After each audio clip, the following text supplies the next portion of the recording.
Cigarette টানা যাবে না, এগুলা জাহান্নামের খাদ্য। সিগারেট কিসের খাদ্য? আচ্ছা আয়েশা বলছেন তো বুঝলেই দিই, জাহান্নামের খাদ্য যে দেখেন তো মিলেনি।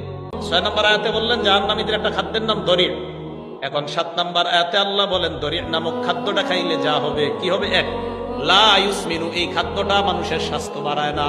2 নাম্বার, ওয়ালা ইউগনি মিন জু, ক্ষুধা নিবারণ করে না। আমি চিন্তা করে দেখলাম দুনিয়ার একমাত্র একটা খাদ্যের নাম হলো বিড়ি। এই বিড়ি মানুষের স্বাস্থ্য বাড়ায় না, ক্ষুধা নিবারণ করে না, অতএব এটা জাহান্নামের দরির নামক খাদ্যের সাথে মিলে যায়। আল্লাহ বলছে দরিয়া, কি আজীব কথা, লা ইউসমিনু, এটা স্বাস্থ্য বাড়ায় না, ওয়ালা ইউগনি মিন জু, ক্ষুধাও নিবারণ করে না। আজীব কথা তো, দুনিয়াতে এমন কি খাদ্য আছে স্বাস্থ্য বাড়ায় না, ক্ষুধাও নিবারণ করে না? এই যে বিড়ি, সিগারেট স্বাস্থ্য বাড়ায় না, ক্ষুধাও নিবারণ করে না। আল্লাহ পাক রব্বুল আলামিনের জাহান্নামে যে খাদ্য দরি, এটার সাথে দেখেন তো দুনিয়ার বিড়ির মিল আছে না নাই?